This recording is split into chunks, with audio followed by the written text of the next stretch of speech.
నమస్కారం అండి. బొల్లిముంత శివరామకృష్ణ ఫౌండేషన్ వారి ఆధ్వర్యంలో గత 20 సంవత్సరాలుగా ప్రతి సంవత్సరం కూడా 2 రోజులు కానీ 3 రోజులు కానీ ఒక ఉత్సవ వాతావరణంలో సాహిత్య కార్యక్రమాలు అలాగే సాంస్కృతిక కార్యక్రమాలు జరుపుకుంటూ ప్రతి సంవత్సరం కూడా ఒకరికి కానీ ఇద్దరికి కానీ రాష్ట్ర స్థాయిలోనో దేశ స్థాయిలోనో ప్రముఖులకి మరి అవార్డ్స్ ఇస్తూ వస్తున్నారు. ఆ పరంపరలో భాగంగా ఇది 20వ ఎడిషన్ ఈ సంవత్సరం జరగబోయేది.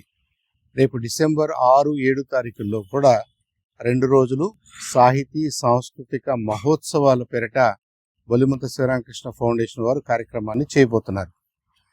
ఈ కార్యక్రమంలో ప్రధానమైన అంశాలు ఏంటంటే 7వ తారీఖున మనందరికీ సుపరిచితమైనటువంటి ప్రముఖ సినీ నటుడు, హాస్య నటుడు శ్రీ బ్రహ్మానందం గారికి, కె బ్రహ్మానందం గారికి జాతీయ స్థాయి బొల్లిముంత శివరామకృష్ణ జీవన సాఫల్య పురస్కారాన్ని అందించడం జరుగుతుంది. ఈ ఎడిషన్లో కమిటీ వారు కొత్తగా నిర్ణయించింది ఏంటంటే అవార్డుకు పాటుగా ఒక మెమెంటో, ఫెలిసిటేషనే కాకుండా 1 లక్ష రూపాయల నగదు కూడా అందించాలని చెప్పేసి వాళ్ళు తీర్మానించడం జరిగింది. అలాగే 6వ తారీఖున అంటే మొదటి రోజు రంగస్థల నటుడు మరి అనేక దేశాల్లో మన తెలుగు నాటకాన్ని, తెలుగు పద్యాన్ని పరిచయం చేసి అమెరికాలో మరి ముఖ్యంగా ఆ నాటక తీరు మీద, పద్యం తీరు మీద పద్యాన్ని నేర్పిస్తూ పిల్లల్ని ఎంతోమంది పిల్లల్ని తెలుగు పద్యం వైపుకి, తెలుగు నాటకం వైపుకి మరల్చినటువంటి శ్రీ గుమ్మడి గోపాలకృష్ణ గారికి కూడా జాతీయ స్థాయి బొల్లిముంత శివరామకృష్ణ జాతీయ అవార్డుని ప్రదానం చేయడం జరుగుతుంది. వారికి 25,000 రూపాయల క్యాష్ రివార్డు కూడా ఉంటుంది. అలాగే 3వ వ్యక్తి ప్రముఖ సాహితీవేత్త, సాహితీ పత్రికా సంపాదకులు శ్రీ రవిబాబు గారికి కూడా మరి అవార్డు అందజేయాలని చెప్పేసి కమిటీ వారు నిర్ణయించారు. అది కూడా జీవన సాఫల్య పురస్కారం 25,000 రూపాయల క్యాష్ అవార్డు తోటి వారిని కూడా సన్మానించడం జరుగుతుంది. ఇలా ఈ 3 ప్రముఖుల్ని సన్మానించుకోవడంతో పాటుగా మరి మన ప్రాంతంలో ఉన్నటువంటి కళాకారులు, విద్యార్థులు, సాహితీవేత్తలు, కవులు వీళ్ళందరూ కూడా పార్టిసిపేట్ చేసే విధంగా 6వ తారీఖున 10 గంటల నుంచి సాయంత్రం 10 గంటల ప్రోగ్రాం ఎండ్ అయ్యేంత వరకు కూడా అనేక సాంస్కృతిక కార్యక్రమాలను కూడా కమిటీ వారు ప్లాన్ చేయడం జరిగింది. వీటన్నిటిని మన పుర ప్రముఖులు పెద్ద మనసుతో ఆశీర్వదించి మరి మద్దతుగా నిలబడి తెనాలికి ఉన్నటువంటి ఒక విశిష్టతని మళ్ళీ మనం బొల్లిముంత శివరామకృష్ణ గారి ఈ పురస్కారాలు, ఈ ఫౌండేషన్ కార్యక్రమాల రూపంలో మన తెనాలి పేరు ప్రతిష్టలను ఇనుమడింపజేసే విధంగా అందరూ కూడా సహకరించాలని చెప్పేసి కమిటీ వారి తరఫున నా వ్యక్తిగతంగా కూడా నేను మీ అందరికీ విన్నవించుకుంటూ మీడియా సహకారం కూడా ఉండాలి. ఇదంతా బొల్లిముంత శివరామకృష్ణ గారి సాహితీ ప్రయత్నాలకు ఆయన చేసినటువంటి పనిని ఒక సింబల్గా తీసుకుంటూ మనం ఇవాళున్న సొసైటీ అవసరాలను గుర్తిస్తూ ఈ సొసైటీలో ఏదైతే మనం తగ్గుతుంది అని అనుకుంటున్నామో అది తగ్గటం మంచిది కాదు. మన సంస్కృతిని మనం కాపాడుకోవాలి.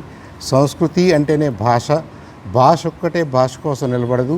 భాష వివిధ రూపాలైనటువంటి వివిధ కళారూపాల్లోనూ సాహిత్యంలో నిలబడుతుంది. కాబట్టి అలాంటి కళాకారుల్ని, సాహితీవేత్తల్ని మరి ఆ ఇంట్రెస్ట్ని కలుగజేసే విధంగా చిన్నపిల్లలకి మనం ఈ టాపిక్స్ అన్నీ కూడా ఇంట్రడ్యూస్ చేయాల్సిన అవసరం ఒక బాధ్యతగా తీసుకుని బొల్లిముంత ఫౌండేషన్ వాళ్ళు ఇదంతా కూడా చేస్తున్నారు. కాబట్టి మీరందరూ మద్దతుగా నిలబడి ఆ 2 రోజులు కూడా తెనాల్లో ఒక పండుగ వాతావరణంలో ఈ కార్యక్రమాలు జరిగే విధంగా మీరు పార్టిసిపేట్ చేయాలి, మీరు సహకరించాలి, మీడియా సహకారం కూడా కావాలి. ఇదంతా రిక్వెస్ట్ చేయడానికే ఈ ప్రెస్ మీట్ పెట్టడం జరిగింది.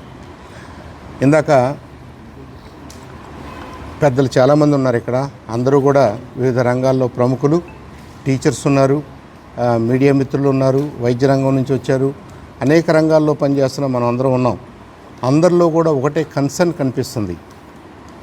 పిల్లలందరూ బైపీసీ అని, ఎంపీసీ అని చదువుకుంటున్నారు, డాక్టర్స్ అవుతున్నారు, ఇంజనీర్స్ అవుతున్నారు. కానీ భాష వైపు అది తెలుగు కానివ్వండి, హిందీ కానివ్వండి, ఇంగ్లీష్ కానివ్వండి, ఆ మక్కువ తగ్గుతుంది. స్కూల్స్లో కూడా దాని ప్రాధాన్యత తగ్గుతుంది. కాంపిటీషన్ పేరుతోటి వీళ్ళందరినీ కూడా సైన్సెస్ వైపు నడిపిస్తున్నాం. సైన్సెస్ కావాలి, no doubt about it, sciences are very important. కానీ భాషల్ని అవసరం లేదు, తెలుగు అవసరం లేదు, సాంస్క్రిట్ అవసరం లేదు, హిందీ అవసరం లేదు, అదేదో సబ్జెక్ట్ ఉంది కాబట్టి పాస్ అవ్వడానికి మాత్రమే కావాలి అనే ధోరణి ఇది చాలా ప్రమాదకరం అని చెప్పేసి మనం అందరం గుర్తిరిగాం, మాట్లాడుకుంటున్నాం. అయ్యో అందరూ బాధపడుతున్నారు ఒక రకంగా. మరి దీనికి యాంటీడోట్ ఎలా, దీన్ని మార్చడం ఎలా, ఎవరు మార్చాలి, ఎలా మార్చాలి, దానికి కొంత బాధ్యత తీసుకుని బొల్లెమంత ఫౌండేషన్ లాంటి ఫౌండేషన్స్ కానివ్వండి, ప్రముఖులు కానివ్వండి, మిగతా ఎన్జిఓస్ కానివ్వండి, వారు చేపట్టే కార్యక్రమాల్లో భాగంగా సాహిత్యాన్ని, సంస్కృతిని, మరి ఈ కళారూపాల్ని, కళలు మోడర్నైజ్ కావచ్చు, కానీ కళలంటూ ఉండాలి. అసలు మనకి ఏది అవసరం లేదు, టీవీ సరిపోద్ది, ఆ టీవీలో వచ్చే సీరియల్స్ సరిపోతాయి అనుకుంటే మనందరం కూడా క్రికెట్ చూస్తున్న ప్రేక్షకుల్లాగా మారిపోతామే కానీ స్పోర్ట్స్మెన్ కాలేము. అదెంత నిజమో ఇక్కడ టీవీ సీరియల్ చూసినంత మాత్రాన మనం సాహితీవేత్తలం కాలేము, కల్చర్ని కాపాడుకోలేము.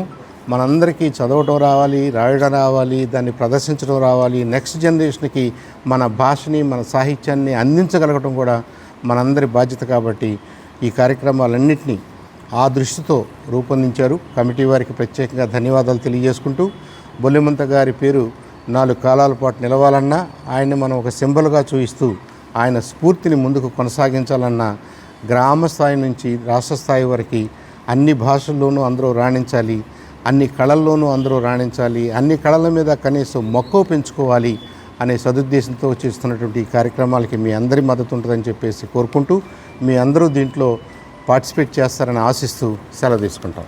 Thank you. దీంట్లో భాగస్వామ్యం అయ్యాను. సో ప్రతి సంవత్సరం మేమేంటంటే కవులని, కళాకారులని, వాళ్ళలో ఉన్న భావాలని బయటికి తీసుకొచ్చేలాగా ప్రోగ్రామ్స్ అరేంజ్ చేసి ఇట్లా మేము కళాక్షేత్రంలో డిసెంబర్ 6, 7 తేదీలలో బొల్లిమంత శివరామకృష్ణ ఫౌండేషన్ ఆధ్వర్యంలో తెలుగు సాహితీ సాంస్కృతిక మహోత్సవం పేరుతో విభిన్నమైనటువంటి కార్యక్రమాలు నిర్వహించడం జరుగుతుంది. దీంట్లో ప్రధానంగా 6వ తారీఖున వచ్చేసి ఉదయం విద్యార్థులు, కవులు, ఉభయ తెలుగు రాష్ట్రాల నుంచి వచ్చేటువంటి కవులతో కలిపి తెలుగు భాష, సాహిత్యం, వ్యక్తిత్వ వికాసం అనేటువంటి అంశం మీద ఒక ఉపన్యాస కార్యక్రమాన్ని నిర్వహిస్తున్నాం. దీంట్లో కేంద్ర సాహిత్య అకాడమీ అవార్డు గ్రహీత డాక్టర్ పాపినేని శివశంకర్ గారు, అంతరిక్ష శాస్త్రవేత్త చందు సాంబశివరావు గారు, అట్లాగే ఆచార్య నాగార్జున విశ్వవిద్యాలయం తెలుగు హెచ్ఓడి డాక్టర్ నారిశెట్టి వెంకట కృష్ణారావు గారు ప్రసంగిస్తారు. అనంతరం కవులతో కవి సమ్మేళనం, సాయంత్రం పూట 11 నంది అవార్డులు పొందినటువంటి మన సైదారావు గారి చేత జుగల్బందీ సంగీత కార్యక్రమం ఉంటుంది. పురస్కార మహోత్సవం అయిపోయిన తర్వాత గుమ్మడి గోపాలకృష్ణ గారికి, అట్లాగే మన కొత్తపల్లి రఘుబాబు గారికి పురస్కారం అయిన తర్వాత తెనాలి తహసీల్దార్ గారు కేవి గోపాలకృష్ణ గారు కృష్ణదేవరాయలుగా, విజయవాడ పాలపర్తి శ్యామలానంద ప్రసాద్ గారు బృందంతో భువన విజయం సాహితీ రూపకం కూడా ప్రదర్శన సాగుతుంది. 7వ తారీఖు వచ్చేసి ఉదయం నుంచి సాయంత్రం వరకు కూడా తెనాలికి చెందినటువంటి కూచిపూడి కళాకారిణులు సుమారు 500 మందితో మహానాట్య ప్రదర్శన అనేటువంటి పేరుతో కూచిపూడి నృత్య మేళా జరుగుతుంది. సాయంత్రం మనం ఎదురు చూస్తున్నటువంటి డాక్టర్ పద్మశ్రీ కె బ్రహ్మానందం గారికి బొల్లెమంత జీవితకాల సాఫల్య పురస్కారాన్ని అందజేయడం జరుగుతుంది. బొల్లెమంత శివరామకృష్ణ ఫౌండేషన్ ఆధ్వర్యంలో జరుగుతున్నటువంటి ఈ కార్యక్రమాన్ని కమిటీ సభ్యులందరూ కూడా ఎంతో నిర్ణయాత్మకంగా వారం రోజులు నిర్వహించి సమీక్ష చేసి ఎంపిక చేయడం జరిగింది. అటు నుంచి చూస్తే మా ప్రియదర్శిని డిగ్రీ కళాశాల ప్రిన్సిపాల్ చింతల శ్రీనివాసరావు గారు కానీ, మా కమిటీలో ఉపాధ్యక్షులుగా ఉన్నటువంటి పాటిబండ్ల శ్రీనివాసరావు వారిద్దరు, అట్లాగే VGK Foundation doctor Babu R Vadlamudi గారు, అట్లాగే తుమ్మల కిషోర్ బాబు గారు, వారు దీనికి ఎంతో సహకారం అందిస్తూ వారి సలహాలని రోజు ఫోన్ చేస్తూ ఇట్లా చేద్దాం అట్లా చేద్దాం అని చెప్పేసి వారి నిర్ణయాలు, వారి విలువైనటువంటి సమాచారాన్ని మాకు అందిస్తారు. అట్లాగే ఈ 90 సంవత్సరాల వయసులో కూడా మా బావగారు బొల్లిముంత కృష్ణ గారు 90 ఏళ్ళు, 89 దగ్గర దాకా. 80 సంవత్సరాల పండుగని కళాక్షేత్రంలో నిర్వహించాం. 90 సంవత్సరాల వేడుక కూడా అలాగే చేయాలి. మాకంటే యువకుడిలాగా పరిగెత్తుతూ ప్రతి కార్యక్రమాన్ని మేము ఒకటి చేద్దామంటే ఆయన 2 చేయాలంటారు.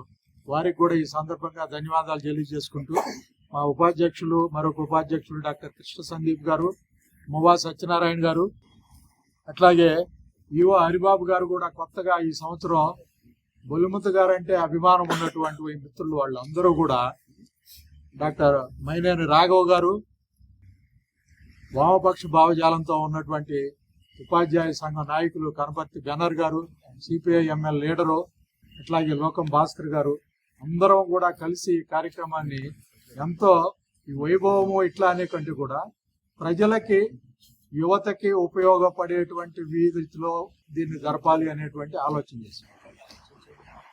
ఇదివరకు 4 రోజులు 5 రోజులు నిర్వహించేవాళ్ళం. 2 రోజుల్లో ఉదయం 10 గంటల నుంచి రాత్రి 10 గంటల వరకే నిరాటంకంగా ఏదో ఒక కార్యక్రమం జరిగే విధంగా దాన్ని కుదించి ఉదయం 10 నుంచి సాయంత్రం 10 వరకు కూడా ఈ కార్యక్రమాన్ని నిర్వహించాలని చెప్పేసి ఆలోచన చేశాం. దీనికి మీరందరూ కూడా సహకరించాలి. 2 రోజులు కూడా మీరందరూ ప్రతి కార్యక్రమాన్ని ఉదయం, సాయంత్రం, మధ్యాహ్నం మీ పత్రికల ద్వారా, మీ ఎలక్ట్రానిక్ మీడియా ద్వారా దీన్ని అనువైన రీతిలో ఏ స్థానాల్లో ప్రచురించదలిస్తే ఆయా స్థానాల్లో మీరు అందించాలని చెప్పేసి మనస్ఫూర్తిగా కృతజ్ఞతలు తెలియజేసుకుంటూ ఈ కార్యక్రమాన్ని ఇంతటితో ముగిస్తున్నాం.